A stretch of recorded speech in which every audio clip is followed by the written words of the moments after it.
На 17 ноември, светскиот ден на предвременото породување, денеска темата на денот ја посветуваме токму на оваа проблематика.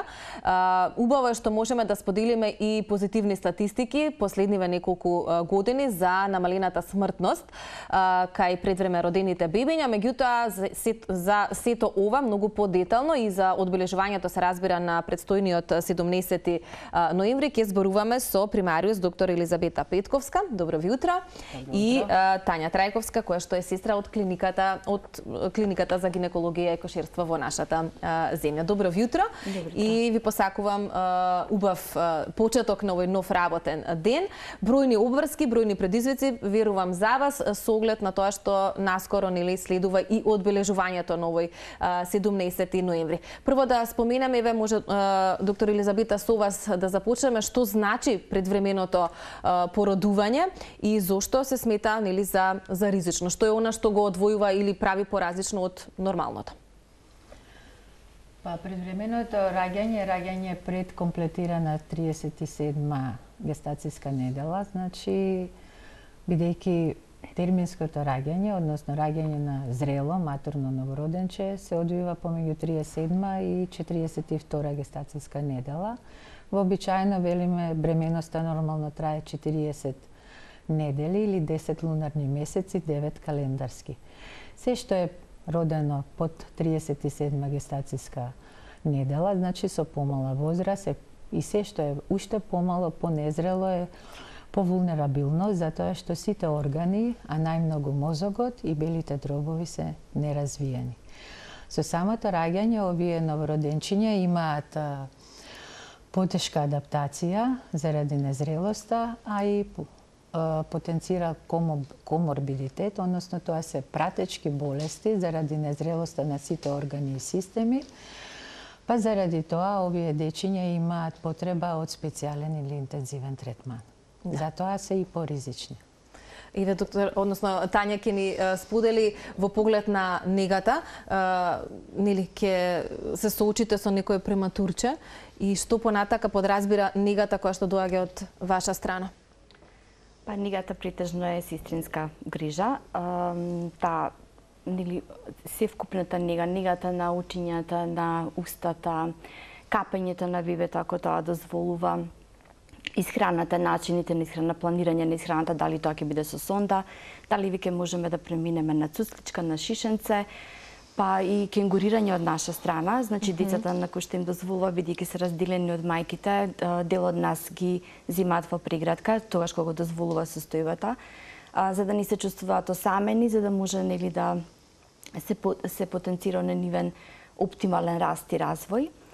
Нормално сите оние анализи кои што се препишани од лекарите се во сестрински дома, ние ги земаме анализите кај новородените и после тоа ги презентираме пред нашите доктори, за да они знаат каква е состојбата на новородените и пред се ние сме очите и ушите на тие бебиња, заради тоа што цел време ги мониторираме и ја забележуваме секоја промена кај нив, така да можеме на време да сугерираме ако има некоја одредена промена и да ги алармираме лекарите дека треба да се промени нешто и да тие одлучат што понатаму треба да се прави со тоа бебенце. Колку го споменавте кенгурирањето, дека некогаш вие тоа го правите во отсуство на мајката, но колку се присутни мајките со оглед на тоа што многу е важна близината да ја имаат со презреме родените бебиња? Да, секако за жал пандемијата ги застана сите оние промени кои што ние ги правевме на одделот. И одмолзувањето на мајчиното млеко и влезот на мајките и контактот со децата. За среќа во текот на оваа година продолживме со некои активности во смисол на посета на мајките, но се уште имаме ограничувања кои што се на ниво на сите здравствени организации. Родителите може да дојдат 2 пати во неделата на одреден термин да си ги видат децата. Се надевам дека ќе се променат работите, дека ќе можеме повторно да го вратиме она старо ново, кое што беше каде што родителите имаа комуникација со децата и доаѓаа почесто на оделението. Веројатно тоа влија и за побрз развој можеби на самото прематурче? Целата близина со своите родители. Но ние максимално како тим и како персонал се трудиме да максимално дадеме љубов, внимание и се она што колку што можеме ние да дадеме, за да и разговараме со нив, им зборуваме, да не се чувствуваат осамени, за да слушаат одреден глас. Така. Значи не работиме рутински, не работиме механички, туку работиме со љубов и посветено. Многу емотивна професија. Кој е најмалото бебенце со кое што сте се соучиле? Па сме Родено имали во која? бебенца и по 500 грама, а сме имали бебенца кои што биле 24-та гестацијска недела, тоа се некаде 6,5 месеци, кои што биле малку поголемки, 790 грама, ама биле добри. Доктор Елизабета, кои се факторите кои што доведуваат до ваква ризична бременост или предвремено породување? Има ли можност мајките, трудниците да влијаат некако во поглед или да се заштитат и да не дојдат до таква ситуација? Значи има состојби кои што може да бидат превенирани, а има состојби кои што не можете да ги превенирате. Состојбите кои што доведуваат до една ризична бременост и до раѓање на предвремено бебенце, секако се од страната на матката, од страната, значи, на постелката, од страна на мајката, значи, и од страна на самиот плод, односно на фетусот. Најчестите проблеми кои што се врзани за самата бременост, значи никогаш друг пат нема да и се случат на жената, само во состојба кога е бремена, тоа се, например, некои состојби со покачен крвен притисок, шекерна болест во бременоста. Потоа може да тука да прави проблем една хипотиреоза или хипертиреоза и друг тип на компликации. Најчесто се врзани само за овој период. И затоа, бидејќи се ризични по здравјето на самата мајка, не само по бебето, се завршува раѓање со предвремено раѓање. Од друга страна, некогаш имате ургентни состојби, кога има одлепување на постелка или постелката не е добро всадена, па морате да го завршите раѓањето исто така предвремено и дури по оперативен пат со царски рез. Потоа има состојби кога има, народски кажано, загадување на околуплодовата вода и на постелката со бактерии, со некој тип на вируси, габички, значи тогаш може и најчестите ни се инфекциите на уринарниот тракт и на гениталиите кај жената кои што го забрзуваат процесот на зрење на грлото на матката и до појава исто така и на контракции, повеќе плодна бременост, затоа што матката како матка кај жената не е планирана за 2, 3 или повеќе плода, туку да износи еден плод. Како што напредува бременоста, значи контракциите може да бидат порано и така завршува бременоста исто така порано. Но на некои стилови, например животни, на кои што може да се влијае, секако е напушењето на цигари, да не се користат, значи, лесни или потешки дроги за време на бременост, а и воопшто. Значи, да се избегнува пиење на алкохол, да не се земаат стимулативни средства, значи сето се води еден здрав живот. Точно, здрав живот кој кај нас се уште во Македонија не е баш. А и со аерозагадувањево како тоа влијае?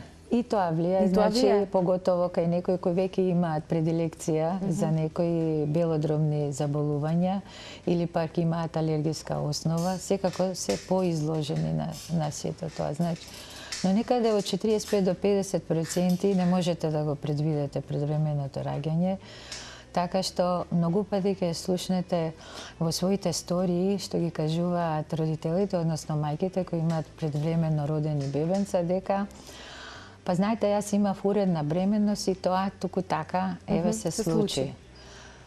Не секогаш туку така се случува, во позадина има секако и најчесто е некој тип на инфекција на уринарниот или пак на гениталниот тракт, а нама може да не била манифестна, така што знаете и она што се случува во утробата може и да се лекувало, но не сите лекарства преминуваат 100% преку постелката, односно преку крвта и доведуваат до излекување на плодот. Добро е да биде трудницата покриена со антибиотска терапија, за да шансите бебето да има потешки компликации се намалат, но не значи дека 100% ќе биде плодот, значи излекува. Така. Јас ги споменав позитивните статистики, убаво е да ги споделиме со гледачите. Заклучно со 15 ноември процентот на смртност изнесува оваа година 8,9%. Може еве Тања да споделиме како беше изминативе години и еве со оглед на тоа што овие статистики ќе бидат споделени и во четврток во рамки на официјалното одбележување на денот, може да споделиме и какви се активностите со кои што годинава ќе се одбележи 17 ноември. Така, ако 2016 година статистиката велеше дека е 25% смртност, кај новородените, сите наредни години имаме од 4 до 5% намалување на смртноста кај бебињата. Така. Редовно се вложува во едукацијата на персоналот, нашите доктори се така прават за сестрите, вебинари, семинари кои што можеме да ги посетуваме. Отече едукација секојдневно на работните места за новиот персонал, за новите сестри кои што доаѓаат ентузијастички да работат на тоа оделение, бидејќи прво треба да ги сакаш децата и професијата, па за да можеш да работиш на тоа оделение, треба да си полн со љубов и разбирање, за да можеш да бидеш дел од тимот. За среќа ние сме, да кажем, сите сестри и доктори се заљубени во децата и ги обожаваат децата, така да се љубов и внимание работат кон нив. Оно што се однеса до 17 ноември, ние секоја година го прославуваме заедно со нашите борци. Значи, сите оние дечиња кои што излегле од нашето оделение, редовно не посетуваат и доаѓаат. Извинете, имате некоја статистика колку предвреме родени бебиња имаме низ годиниве? Не сме се потрудиле да направиме така. Значи, за минатата година имавме околу 900 предвремено родени бебиња. На ниво на Македонија, значи, таа бројка е околу 1800. Некаде до пред некоја година се движевме во рангот на 8,2% од вкупниот број на раѓања, но за жал последните години бројот на новородени, живородени деца опаѓа, затоа што имаме огромен процент на луѓе кои што се иселени, така што ако некогаш до пред 5 години се движевме во бројка околу 22 до 23.000 на живородени, сега имаме околу 18.000 и нешто. И сега процентот во тој вкупен број е 10%. Или, како вели статистиката, на секој 10 живородено терминско новороденче, едно е предвремено родено. Да, јас би сакала малку да кажам дека овие наши мали борци на самиот старт колку се помали, понезрели, посебно оние екстремно незрелите, родени со телесна маса под килограм, значи под 1000 грама, кои едноставно само можете да ги офатите во нашите две дланки, толку се малечки, готово се губат. Значи се нежни, вулнерабилни, имаат голем број на процедури, значи интервенции, повеќе цевчиња кои што се во нив, приклучени се на машина за дишење, таа им помага, значи во процесот на дишење, добиваат доста крвни деривати, доста медикаменти од типот на антибиотици, друга супортивна терапија, поминуваат по 3 па и 4 месеци на нашето оделение, па така што од 500-600 грама на крајот со најмалку килограм и 800 испраќате дома дете кое што веќе како да сте одгледале сопствено дете, така ние ги доживуваме. Од болестите со кои мора да се справат се болестите пред се заради незрелоста на белодробието, тоа е респираторниот дистрес синдром и недостатокот на една материја сурфактант. Тоа нешто неминовно што мора да се помине. Тоа мора да се помине, поготово децата, да, под 32 недела и под килограми 500, значи имаат болести кои што се врзани за самиот прематуритет, односно незрелост и морат да ги поминат. Едно е незрелото белодробие, втора работа е незрелиот центар за дишење, па тие запораваат, имаат апноични кризи, често пратени со успорена срцева акција, незрелите црева, па може да имаат компликација во смисла на крварење од цревата или од желудникот, па тоа се вика некротизирачки ендероколит, незрела е ретината, заради тоа може да се јави и слепило, па имаме програма за превенција на ретинопатијата, незрели и самиот слух, добивањето на антибиотици и давањето на друга супорт терапија исто може да го оштети слухот, па имаме и скрининг за слух. Имаме и други скрининг програми, исто така и ги следиме овој тип на новороденчиња, затоа што еден дел од нив, значи оние многу малите и многу незрелите, може да има тешки невролошки и психолошки секвели, а една од најтешките невролошки е секако церебралната парализа.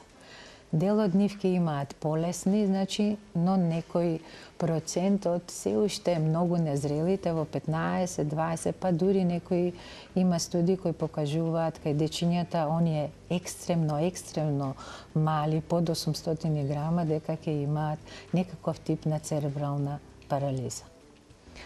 Нега 24 часа, така, значи мора да се гледаат прематурчињата. Како се пресметува возраста, Тања, на овие дечиња?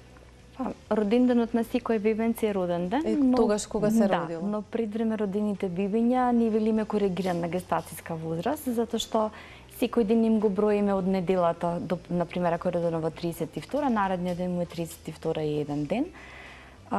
Затоа што секоја недела си има своја специфика и во секоја недела треба да исполни одредени критериуми. Така да од стапката од тие критериуми ја ларам дека нешто треба да превземеме дополнително. Да, јас само да прашам, бидејќи ја надминавме минутажата, за крај, со оглед на тоа што сме во пресрет на денот, што би им препорачале вака на трудниците, на оние идни мајки, бидејќи секој пат кога ќе се слушнат вакви теми, може би да постои, да се јави страв, меѓутоа нели тоа не се случува секому, иако може да биде реалност за многумина. Значи, јас би препорачала само да имаат редовни гинеколошки прегледи, не е прегледот само одењето кај докторот да се направи ехо, туку да се направат и вагинални брисеви за да се детектира некоја инфекција. Исто така да водат и здрав живот, за да не имаме здраво потомство. Елизавета? Истото што го кажа мојата оделенска сестра, значи Тања, да водат здрав живот, редовни 8 до 10 контроли гинеколошки кај овие кои што имаат ризици или претходно имале спонтани абортуси или пат превремено родено бебенце, нивните ќе бидат позачестени. Земање редовно од страна на гинеколозите, акушери, брисеви и примероци за уринокултура, бидејќи инфекциите се оние кои најбрзо ги прават компликациите, се пренесуваат на новороденчето и оно има и така незрел имунитет и сега добивате веќе болно дете.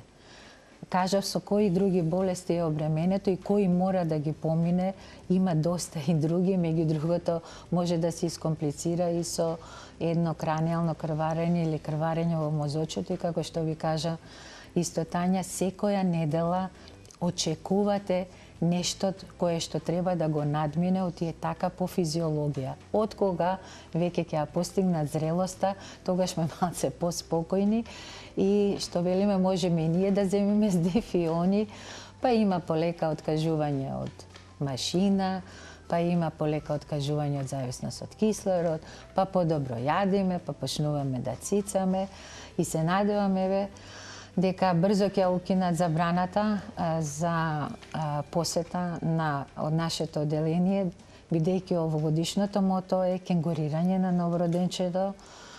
Не е битно, значи има многу ретки состојби во кои што може да биде сепарирано од семејството. Значи кенгурирање предстои на родителите и никако сепарација на новороденчето од родителите. Близината апсолутно и повеќе од важна. За однос на развојот. Ви благодарам многу за овој разговор. Имате навистина племенита професија, уживајте ја и да посакаме само здрави и нови генерации на ова поднебје. 17 ноември е официјално светскиот ден на предвремено породување, тоа беше и нашата утринска тема.